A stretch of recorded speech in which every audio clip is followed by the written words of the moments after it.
Benar kata Bapak tadi, kami itu kelompok yang malu-malu. Oh. Nah, di sini untuk jawaban yang nomor 1 kami. Foto dulu ya. Mengapa ini ada love, ini ada gambar senyum? Karena kami mencintai kalian penuh dengan senyuman. Tepuk tangan. Karena menurut kami komunitas belajar itu adalah wadah saling berbagi praktik baik yang tujuannya untuk meningkatkan kompetensi pendidik dan membangun budaya belajar bersama yang insya Allah akan berkelanjutan, yang diharapkan bisa berdampak peserta didik.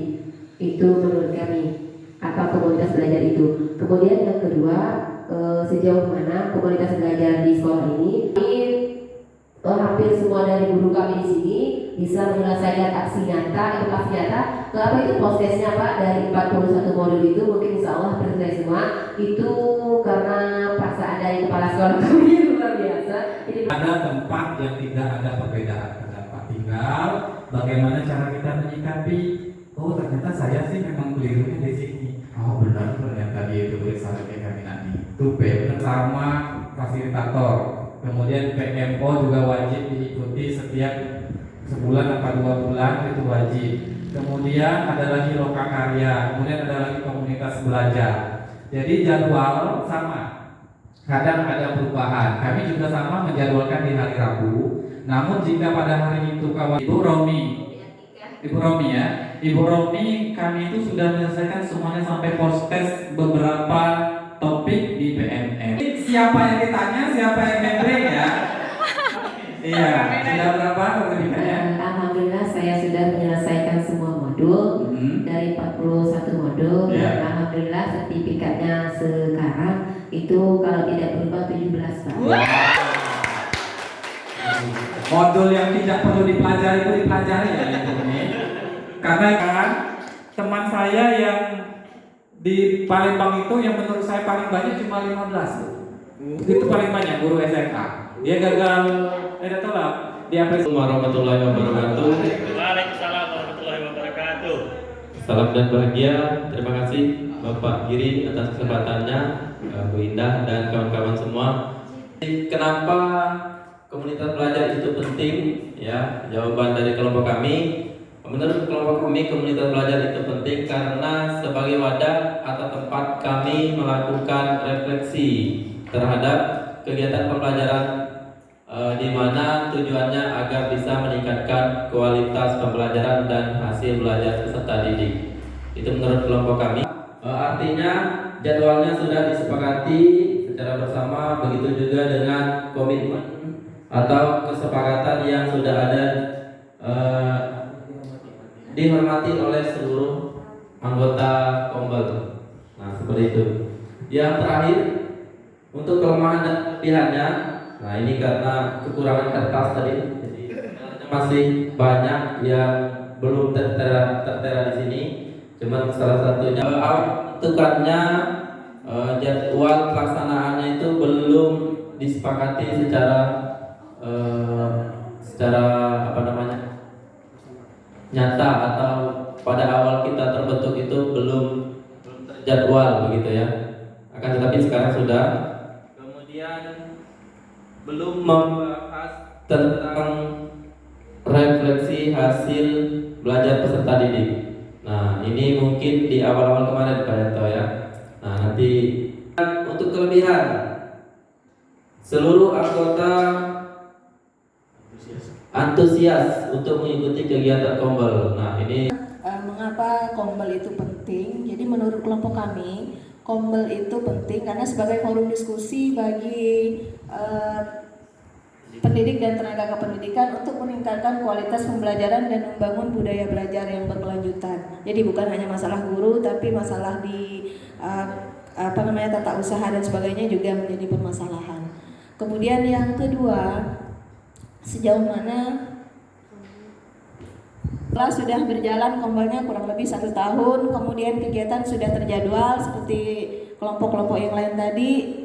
Kemudian hasil dari Kombel yang kami lakukan adalah diantaranya adalah peningkatan litnum bagi seluruh warga sekolah, karena di Kombel juga digencarkan untuk kegiatan literasi numerasi sampai menjadi program-program sekolah untuk kegiatan literasi numerasi. Baik kelemahan dan kelebihan itu pasti ada. Yang pertama kami memilih kelemahan. Menurut kami nih ya, kelemahannya pemilihan topik yang akan dibahas itu kadang-kadang belum ini Pak, belum misalnya kita minggu ini bahas ini nih, ya itu belum ada secara ya. Jadi kayaknya kesannya pas kegiatan kurang efektif gitu dengan waktu komunikasi masih satu arah. Kenapa satu arah? Kadang-kadang menginginkan begini-begini dengan kondisi guru yang udah kadang-kadang capek dan sebagainya, terkesan satu arah kayaknya. Nah, kalau kelebihannya ini luar biasa, dengan di Kombel ini membangkitkan semangat belajar bagi pendidik dan tenaga kependidikan, terutama misalnya kayak yang berbagi praktik baik seperti kemarin yang dilakukan oleh Pak Rizky, kemudian yang bekerja sama dengan apa itu ya Pak ya, yang webinar itu ya Pak ya, yang tadinya kita malas kita merasa ini, tapi dengan gitu ternyata masih banyak yang harus kita lakukan, masih banyak yang harus kita ketahui. Agak sulit ya, kalau secara angka mudah sekali kita menemukan hasil, tapi yang bukan berbentuk angka ini akan sangat sulit, dan ini perlu kita kaji bersama nanti di komunitas belajar, kita upgrade. Dapat pertanyaan kritis. Yang pertama, apa yang kita harapkan untuk murid pelajari, bagaimana kita tahu bahwa setiap murid telah belajar hal tersebut. Yang ketiga, bagaimana respon kita jika ada murid yang tidak belajar, bagaimana kita akan memperkaya pembelajaran untuk murid yang sudah mahir. Awal perencanaan, implementasi, evaluasi. Yang paling lama itu ya di bagian implementasi. Untuk belajar di sekolah, makanya saya tanyakan ini tadi. Jadi ini sebenarnya adalah bentuknya. Yang pertama, membentuk tim kecil. Kita sudah punya SK komunitas belajar kan? Sudah dimasukkan ke PMN? Sudah. Nah, penambahan timah untuk observasi dan lain sebagainya. Saya tunjukkan mana bentuk sekolahnya ya, biar tulisan tangan teman-teman ini yang paling hebat dibanding coretan, dibanding kertas yang keluar dari printer. Saya sering sampaikan ke teman-teman, inilah yang bagi saya berharga dibanding kalian print langsung dari printer. Jadi disimpan, 2 kali kena putih beliau, luar biasa angin dari belakang ini, dan ini sudah diperbarui. Kalau bulu-bulu gantung di sini aman nih, wah, ya kalau dulunya lah 2 kali hancur. Iya, mana ya posisi sepi. Kantor itu cuma saya dan 3 orang PU, yang lain ada di panggung sini, ada di dalam IPA, ada di Babatang, ada yang di belakang kantor. Ini kantornya di belakang gedungnya. Dan sekarang sedang dibangun 2 lokal yang baru. Beberapa hari terakhir ini ibu sering terlambat, Bu. Iya Pak, kira-kira kenapa? Misalnya Pak Agung. Maksud pendidikan itu adalah menuntun segala kekuatan kodrat yang ada pada anak-anak agar mereka dapat mencapai keselamatan dan kebahagiaan yang setinggi-tingginya, baik sebagai manusia maupun anggota masyarakat. Demikian menurut Ki Hajar Dewantara. Seluruh Indonesia, pada saat pendidik berperan sebagai coach, maka ia adalah mitra bagi peserta didik. Siswa dianggap mampu untuk menemukan sendiri bagaimana ia dapat mewujudkan situasi yang ia inginkan di masa depan. Guru melakukan percakapan yang memberdayakan untuk memaksimalkan potensi peserta didik. Contoh, bukan memberikan contoh, memancing pertanyaan agar si anak tahu ataupun mampu mengintrospeksi diri, kemudian menyebutkan solusi atau apa yang pengen dia kerjakan berikutnya untuk memperbaiki diri. Ya, jadi seperti itu.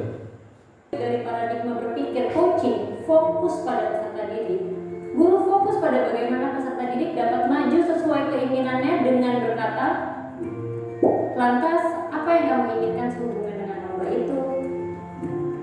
Kendala yang terjadi pada siswa, ya, kita refleksi dulu kendala yang terjadi pada siswa, baik di pembelajaran ataupun di hal-hal yang berhubungan dengan sikap, etika dan lain sebagainya. Saya mau tanya dulu, untuk SMP 3 fokusnya mau ke pembelajaran atau ke sikap dulu nih, yang mau kita satu saja dulu. Ya, karena sikapnya lebih mudah untuk mengukur, mengarahkan mereka memecahkan situasinya sendiri. Karena saya sering melakukan, sebenarnya dulu tidak tahu bahwa itu namanya coaching. Saya tidak tahu, tapi BK ya oleh guru BK sebenarnya. Namun sekarang bisa kita adopsi oleh masing-masing kita untuk melakukannya dalam kegiatan rutin ya sebulan atau sekali atau pada saat kayaknya lebih mudah kalau di sini P5-nya secara mingguan atau blok atau harian. Punya siswa. Iya. Satunya agak beda gitu. Pak. Cewek cowok? Cowok. Bedanya di mana? Bedanya mulai dari saya tuh tahunya dia tuh mulai dari awal pendaftaran dulu mulai dengan saya. Itu. Oh, udah tahu. Iya. Selamat siang Hamdan. Siang Bu. Hamdan tahu kenapa ibu panggil ke sini? Tidak tahu Bu. Coba kira-kira kenapa ya? Ada masalah Bu Om? Kira-kira Hamdan merasa ada yang salah? Tidak ada Bu, tidak ada masalah. Sasi, coba diingat-ingat. Oh. Apa kira-kira? Rambut Bu, kira-kira rambut ya. Kenapa rambut Hamdan? Beda dari kawan-kawan lain Bu. Bedanya di mana? Kalau Hamdan ini rambutnya tidak rapi di belakang Bu. Mana coba ibu lihat? Ini Bu. Nah, itu ya. Iya, Bu. Harusnya di mana Hamdan? Kemarin Pak Win ngasih tahu Bu, harusnya rambutnya itu kanan kiri belakang itu rapi Bu. Nah, tapi kalau yang menurut Pak Win itu tidak bagus Bu, tidak rapi kalau menurutku. Jadi Hamdan kemarin otomatis macam ini bagus Bu, benar Hamdan. Oh, jadi kalau menurut Hamdan yang standar Pak Win itu nggak bagus gitu Hamdannya, nggak Ya, keren Bu. gitu ya? Ya, Bu. Oh, yang keren tuh yang apa namanya Hamdan kalau model kayak gini? Moha. Wah, ya. Oke. Cuman kan apa ya? Hamdan ingat nggak di kelas itu di awal kemarin di kelas kita sudah ada kesepakatan bukan ya? Ada ya? Ada Bu. Ada apa itu yang tentang ketertiban? Yang Hamdan ingat apa? Rambut harus rapi, standar dari sekolah. Ya itu ya. Terus Hamdan sekarang kira-kira bagaimana dengan kesepakatan yang kita buat kemarin? Tidak sesuai Bu, tapi males Bu ikut kalau kata Pak Win itu kayak jadul gitu Bu. Pak Win kan rapi Bu. Ya, tapi kan kita sudah ada kesepakatan ya. Iya Bu. Jadi bagaimana ini berarti Hamdan? Apa yang Hamdan ini kan kesepakatannya sudah ada, kita sudah menyepakati bukan? Iya Bu. Iya kan? Iya Bu. Ada kan Hamdan waktu itu? Ada Bu. Hamdan sepakat waktu itu? Sepakat Bu. Sepakat kan ya? Iya Bu. Nah, kalau udah sepakat berarti, Harus diikuti Bu. nah jadi gimana ini rambutnya? Berarti nanti pulang sekolah dan rapikan lagi Bu ke tempat cukur rambut. Oke, kapan mau dilakukan? Hari ini? Kalau nggak hari ini besok Bu. Besok? Tergantung uangnya Bu. Oh iya. Oh, Hamdan nggak ada uangnya? Kadang ada Bu. Oh, maksudnya ini gimana Dan ya? Uang untuk keuangan ini boleh nggak ini? Kita nggak apa-apa bicara keuangan. Boleh Bu. Oke, jadi maksudnya uang jajannya nggak dikasih atau bagaimana? Ya bukan uang jajannya dari kakak, karena kakak itu nggak ada di rumah. Jadi kalau berangkat tuh ya kadang kalau lagi ada kakak dikasih uangnya, kalau kakaknya udah berangkat kerja nggak dikasih Bu. Itu saja pembicaraan kita hari ini Hamdan ya. Ya, Dan Bu. ibu tunggu loh ya. Ya, Secepatnya rambutnya bisa rapi sesuai dengan kesepakatan kelas dan yang kita lakukan sebelumnya ya. Ya, Bu. Oke, terima kasih Hamdan. Tetap semangat nak ya. Iya Bu, siap. Maaf ya Bu ya. Jadi ketika disentuh saja dengan menyebut ibunya yang sudah tiada, maka air matanya langsung keluar. Termasuk kemarin ada anak juga yang kami panggil karena kami tidak punya ruangan. Kami Bersikap terbuka, pendidik perlu selalu berpikir netral terhadap apapun yang dikatakan atau dilakukan peserta didik. Jika ada penghakiman atau asumsi yang muncul di pikiran guru atas jawaban peserta didik, maka pendidik mengubah pikiran tersebut dalam bentuk pertanyaan untuk mengonfirmasi penghakiman yang perlu dipegang oleh guru pada saat berkomunikasi, yaitu kemitraan, percakapan kreatif, memaksimalkan potensi. Kemitraan ditandai oleh adanya tujuan percakapan yang disepakati antara pendidik dan peserta didik. Idealnya, tujuan datang dari peserta didik. Pendidik dapat mengusulkan tujuan percakapan atas persetujuan peserta didik. adalah sebagai berikut. Tenang, tidak dihakimi dan lain sebagainya. Kalau di sini ada ruang BK, ada ruang khusus yang bisa, katanya kita tidak menghakimi solusi yang muncul itu dari siswa, ya, yang sudah dilakukan dari misalnya tadi kata Bu Yun, kamu ingat kan kemarin kita sudah punya kesepakatan kelas tadi, kesepakatan kelas. Berarti sudah waktunya kita isoman terlebih dahulu. Jam 1. Kita ini